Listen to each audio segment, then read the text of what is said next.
In this video tutorial, we're going to discuss how we can include the effects of hyperstatic or secondary actions from post-tensioning in column design using Adapt Builder and also our integrated column design module and program S-Concrete. There's a couple of things to look at here. The first is that when we create PDelta combinations in Adapt Builder, and this was introduced in the 2019 version, in our load combinations, PDelta, while we can assign a factor to hyperstatic, the program ignores the hyperstatic reactions included in this combination. So if I create a PDelta 1 that includes hyperstatic or a PDelta 2, I'll just call this PDE2, and I'll change that to the PDelta type. And let's say I have a repeating combination, but I just ignore the factor for hyperstatic. If I run this model and I look at the reactions in columns for these two combinations, they're going to be identical because we're only considering self-weight, dead, live, and the lateral action set as EQX. So we'll do that first just to kind of establish that that behavior in the model. We'll go ahead and execute the frame, and I'll execute for these two PDelta combinations. Okay, and I'm going to isolate the columns. We'll take a look at this lower column here on the bottom right of the frame, and we'll select the load combinations PDelta 1 and PDelta 2.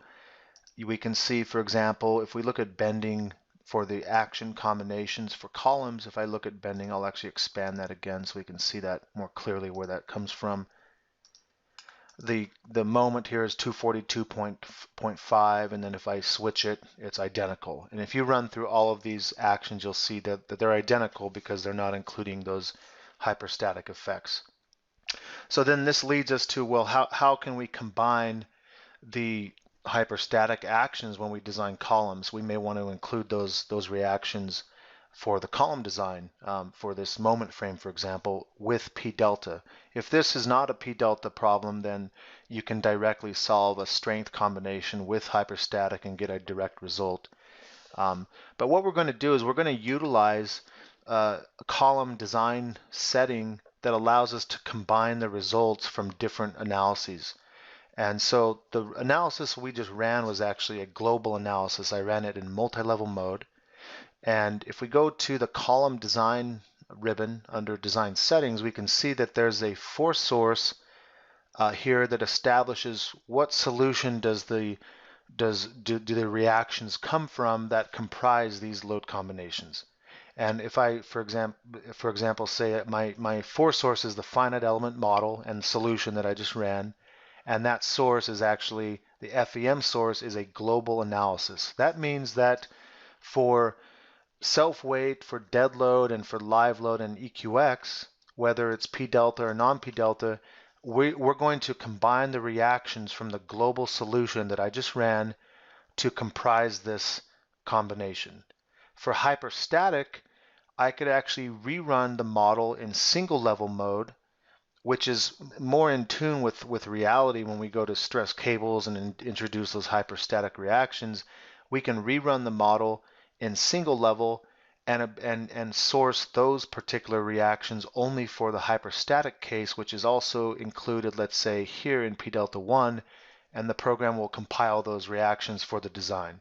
We're going to show that process now. So let's cancel out of here, and we're going to go back to load combos. We really don't need this one. What we do need, however, is a combination non-PDelta that includes hyperstatic, and this is more of a sacrificial combination where we just want to solve it so we can extract the solution for hyperstatic because it's not being solved in PDelta.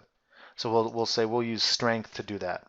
And so I'll go ahead and we're going to rerun through this entire process. The first thing I want to do is obtain a global solution. And if we go to the file structure for this particular model, we can see that the file structure includes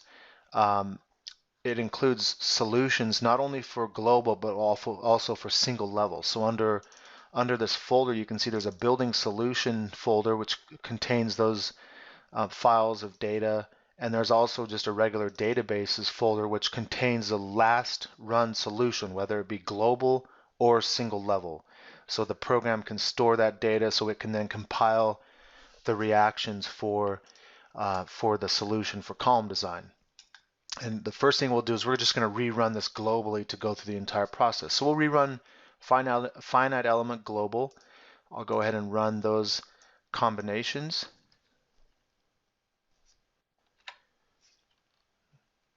Go back to that.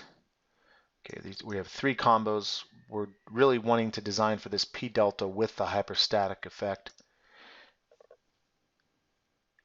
And this becomes our global solution.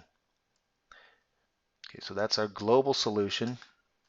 And now what I'm going to do is actually just go to the level I want to design the columns for. So in single level mode, I want to design this column right here. If I wanted to design this column, I would actually go up to this level. Okay, so we're designing this lower level of columns, for example, and I'm going to now rerun this model in single level. You'll notice in single level, the program filters out PDelta. So I can't even obtain a solution for PDelta in single level to begin with. I'm using my sacrificial combination that includes hyperstatic. If you wanted to, you could just simply set a combination 1 times hyperstatic. It could be set to no code check. It doesn't have to be set to strength. It just cannot be set to PDelta. So this is the solution I need to get this reaction. I'll say OK. That gives me the reaction for the hyperstatic load case.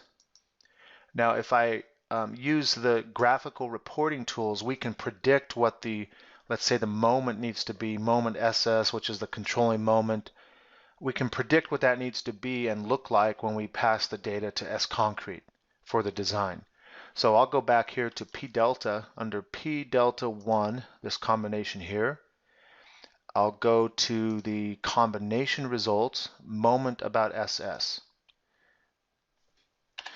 And we actually need to go to, we need to go back to the global solution to see this. This is actually the moment for that combination with a single level run. So I need to actually come back to global. Let me just rerun global and note that reaction for the PDelta combo.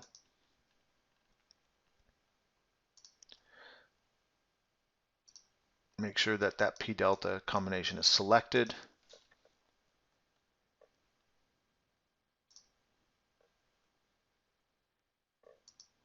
Okay, so the moment for PDelta globally is going to be, moment about SS is 242.5. Okay, now I'm going to go back to single level. I just had to come back and do that to get that force. It wasn't stored graphically because my last solution was actually single level. So I didn't want to have to go dig through the file to find that, the text file. So now in single level, I'll rerun single level again. Okay, I'm just doing this for this strength, dead, and live, which includes self-weight, dead, live, etc. And the objective here is to say, okay, I've just run the sacrificial combination to be able to solve for hyperstatic. What is the hyperstatic moment? Well, here for PDelta, when I ran it globally, I was able to use the combination result to see what that moment is. I'm actually going to go back to loads and turn on hyperstatic. If we use the load case option, I can see individual load case results in columns. So hyperstatic, uncracked, that just means that we're using the default uncracked usage case for the finite element run for level mode. This is single level, L. And if I come back to analysis and check the column actions for hyperstatic uncracked L, I can see the moment about SS hyperstatic wise is negative 48 kip feet. So if I take the previous result, 242.5, and I minus 48, I get 194.5. Now these are graphical results, so these are truncated back to certain locations. For example, for a strip, you might get column face of support. These are top, bottom, and mid locations for the frame elements that comprise the beams. Those are the forces that we're looking at and the moments. So now I'm going to go to column design. and I'm going to say for PDelta, I want to use the FEM source global. That will actually give me the reactions for everything other than hyperstatic. And for hyperstatic, use a level solution and combine them. So we predict our moment should be around 190, 194 kip feet when we design this column. I've set the column up to a design group, 22 by 22, and now I'm going to I'm actually just going to go ahead and open this in S Concrete. We could do this behind the scenes, but I'll just open S Concrete to see what the forces are, the loads are that are being designed for this column. So if I select the column, right-click, column design, open in S Concrete, S Concrete will launch. And if I go up here to Edit, Loads, we can see the loads for this column. Here's the moment that is being used at the bottom. This is for strength, and this is for PDelta. For PDelta, 192.4. They should be identical here because this includes the